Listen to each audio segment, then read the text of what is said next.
Ranked Battlebox Arena is finally out. Over the last week, I've reached out to the devs, compiled all the official information, and put this video together to hopefully answer any and all questions you might have about how the ranked system works, what ranked rewards are, and how to rank up. So, the big picture. How does ranked BBA actually work? Ranked BBA is built on two separate systems. Firstly, your visible rank, the one that you see on the leaderboard and in the BBA menu. This goes from bronze to iron, gold, platinum, master, and then finally the top 100 masters are grandmaster rank. And secondly, your MMR, which stands for matchmaking rating. This is a hidden background system used to create fairer matches. In BBA, everyone starts off at bronze 3, regardless of their skill. That said, most players are likely not bronze 3 in skill, and the system knows that. So instead of using your visible rank to make matches, the game determines your MMR, and uses this instead of your visible rank for matchmaking. Okay, so there are two different systems involved in ranked BBA, but how do they interact? Well, to climb the ranks, you need to earn ranked points, or RP.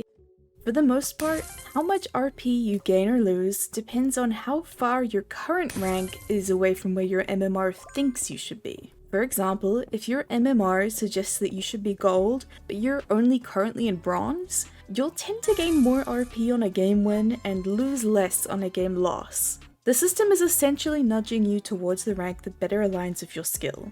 There are a couple of other factors, including match quality, which is essentially how fair the matchup was, and party modifiers, which we'll talk about in a moment. First though, it's important to touch on what doesn't affect RP, your individual performance. This is a controversial decision to some, so I asked Matt Lichund, one of the BBA developers, why.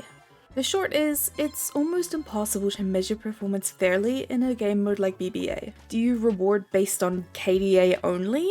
Do you value filling, healing, utility usage as a whole? There are just too many variables. So instead, ranked BBA is designed around winning matches and working with your team to do so.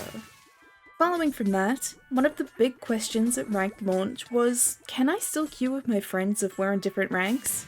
And the answer is yes. Any rank can queue with any rank, and any party size is allowed at any rank as well. But parties receive an MMR modifier that inflates their MMR, making matches harder and RP gains naturally smaller.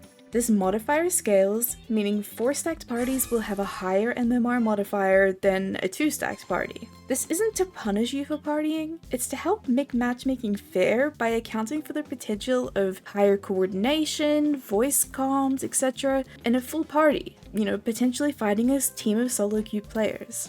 To talk briefly about leaving and disconnecting from games, ranked BBA has stricter queue rules than the other games on Island. When a match is found, all 8 players will be prompted to accept the match for it to actually start. This means it isn't possible for an AFK player to be pulled into a game when they just stepped away for a snack or to get some water. Once you have accepted, leaving the match repeatedly or for a prolonged period of time will cause you to incur a punishment. If one of your teammates has been leaving repeatedly, you will be able to /abandon the game. Abandoning gives you no queue penalty, but you will still lose RP. Now currently, you lose the same amount of RP by abandoning that you would lose by just playing it out and losing. The devs have been listening though, and they're aware that this isn't fair and it isn't what people want. While they can't comment too much on it, they're cooking up some changes that will try to make it more fair to both people that have connection issues and to the teammates left to play at a disadvantage. So is there a reason to stay if my teammates have disconnected? Sort of. Take what I have to say with a grain of salt, as I have no control over the system. But it sounds like soon you might lose less RP if you play out a game when a teammate has already disconnected and been gone for most of it.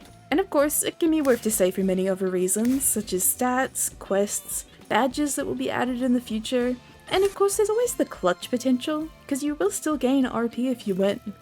Moving on, let's talk about deranking. BBA is a new game mode, and with the knowledge that lots of players didn't get the chance to try out BBA in its pre-ranked beta, the devs want there to be room for new players to learn. To do that, every sub-rank in Bronze through to Gold 3 is D-rank protected.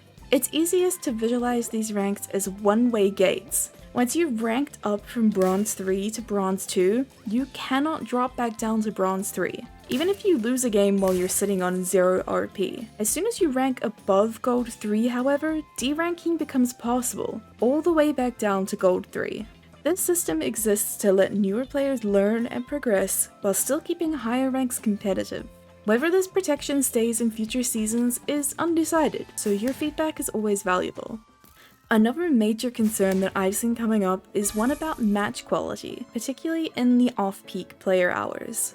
I'll be outright with it, you're not guaranteed fair matches at all times. During off-peak hours, there are naturally less people playing games. The devs decided that instead of preventing matches by keeping your MMR in a game mode restricted too tightly, it was more valuable to have matchmaking widen the range that you can match with, rather than preventing you from being able to get into a game entirely. This means at off-peak hours or when less people are queuing BBA, you are not guaranteed fair matches. But match quality is always accounted for in how much RP you gain or lose. Okay. So the exciting stuff. Ranked BBA isn't just about leaderboard placement. There are ranked rewards. 2 separate ones to be specific. Firstly, the league rewards. These rewards are granted at the end of each ranked season and are based on the highest rank you reach during that season. The higher your peak rank, the better the rewards. You don't need to finish at that rank, just reaching it once will secure you those rewards at the end of the season. Secondly, there are ladder rewards. These rewards work like a battle pass. You earn claimable rewards at each 50 RP milestone, up to 1,250 RP. There's only one ladder track, no premium path or anything to worry about, and it's available to everyone. It also fully resets each season, keeping you grinding when the new season starts. Thirdly, I want to briefly touch on the Grandmaster rank, the rank at the very top of the rank ladder. This rank is only awarded to the top 100 master ranks, refreshing every 24 hours on the daily reset. This means that Grandmaster isn't a permanent rank. If you fall out of the top 100 by the next daily reset, you'll lose it until you climb back in. It's designed to keep the very top of the leaderboard competitive and active, rather than something you earned once and then just sit on forever. So yeah, that should just about cover everything that we know about how ranked BBA works. A lot of the system is intentionally hidden, especially MMR, and the devs have been pretty clear that parts of it will keep changing as they get more data and more feedback. If you've got questions about things that I didn't cover, or something you want more detail on, feel free to drop a comment and I can either answer or ask the devs if it's something that I don't know.